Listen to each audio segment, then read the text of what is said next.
Hi, just revisiting my coaching philosophy. I was just gonna go over like the headlines that we were asked to answer.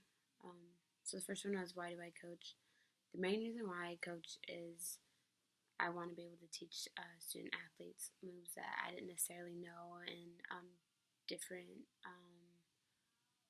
thinking concepts that like could definitely help a player. A lot of it goes back to like what I wish I knew when I was playing, and what I wish someone would tell me to help me stay like level headed and whatnot. For a long time, I didn't want to coach, or I just really didn't want to coach. I knew that it wasn't a big money business or anything like that, and I wanted to make money, as does any young adult. But I don't think it was until like 5 years later, when I was 22, no, when I was 21, that I decided like this is what I want to do, and that was when I really decided to start coaching, and I started coaching high school, and now I'm coaching at a junior college, so that's pretty exciting. But my main concept of that was that I want to teach athletes what I didn't know and watch them succeed, because watching them um, accomplish one of their goals is like one of the best feelings as a coach. It's like, yeah, one of the best feelings as a coach, and then like second best as a player, just because you want to be the one out there doing it. The second concept was, why do you coach? The importance of sport. So I put being a basketball coach, I want to focus on fundamentals first, and then creativity with the ball.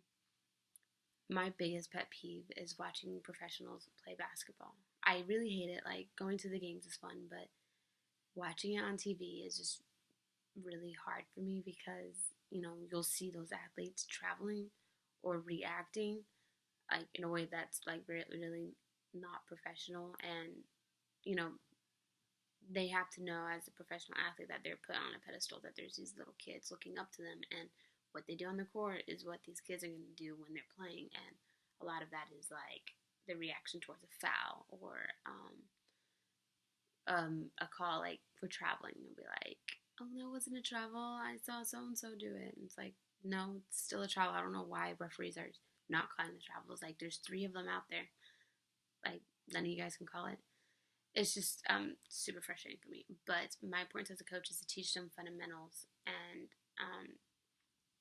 have them still be able to like be coachable, because I feel like if you don't have the fundamentals at a certain level, like JUCO, or a little bit in high school, like you teach them fundamentals in high school, but if they don't have the fundamentals, then it's good. Like, coaching them is like really difficult, because then you have to start from square one, and then it goes back to like whether or not they're coachable in general, and they might know the fundamentals, but they might not be coachable. So it's like, it's a hard little like combination of things.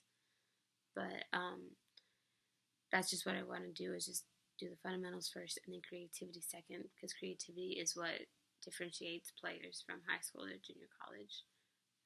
Being able to get themselves open, and just being able to have an outlet, I guess, outside of basketball, or having basketball be an outlet outside of life and whatnot. I also put the important aspects of coaching are patience, and having an open mind about learning, and having a supportive coaching staff. I thought that was really important, because if you don't have if you don't have what did I use? Oh, supportive. If you don't have a supportive coaching staff, then the season's going to go by really slow, and it's going to be really frustrating.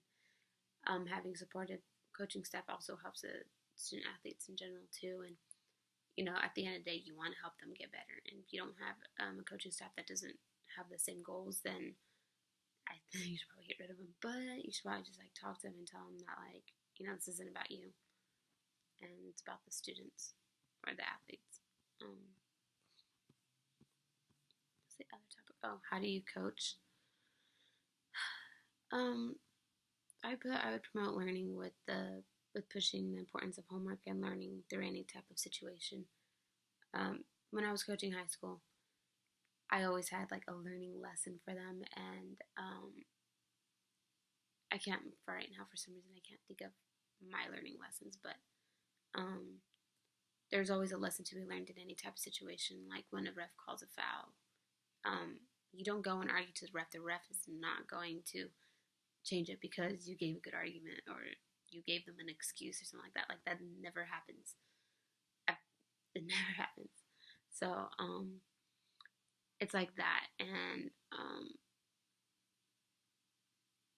I'm not the type of coach to yell at them.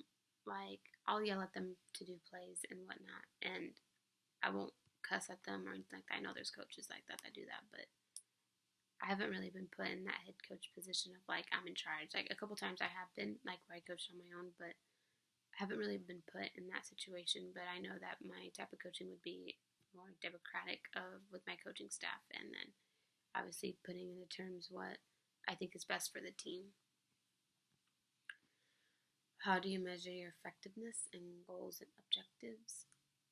I would just, from the beginning of the season or the year, have them be like, this is where I'm at, and this is what I want to be at. This is what I want to be a better basketball player. I want to be a better dribbler, shooter, certain stuff like that, and then just helping them develop, because they need to have that sense of like goal oriented of I set out this goal and I'm going to accomplish it, regardless of how small or how big it is.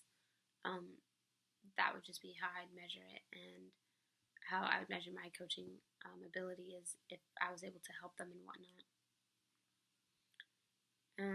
My personal statement, I think was the last one, yeah. So, my role in coaching children and adolescents and or like young adults in the sport is to give them my insight and a sense of belonging. Specifically, coaching children, my role would be to teach them healthy competition for adolescents to encourage competition, but the importance of effort, and in coaching adults to teach how the efforts pay off. I know a lot of times, like, there's a lot of stuff, like, for coaches that are coaching, like, high schoolers, they kind of teach them bad habits and how to, like, overreact and how to, like, complain about every single call. And so then when we finally get them at a junior college level, they've been doing this for so long that it's like, you know, that's the only way they know of. And like coming at them and telling them you can't be doing that is like an abrupt like what, like all of a sudden. And it's no, it's just bad habits. And I wish I could like coach like a middle school kids and then just follow them all throughout high school and then college, and like have a really successful team. But that wouldn't help me and it wouldn't help them, because then they get used to a certain type of coaching, and if they don't have that coach, then somewhere along the lines, if they get a new coach, they won't respond the same way. But it's just teaching them respect and whatnot on and off the court, and that would be just my goal in general, and showing them that like you can accomplish anything that you put your mind to, as long as you're willing to put in the effort. But that's basically my coaching philosophy, is just teaching the kids stuff that I didn't know. And that kind of sucks because it's specifically for the guards, but I'm trying to branch out with the post players and whatnot. But yep, that was basically it. Hope you guys enjoyed this, and sorry it was a little late.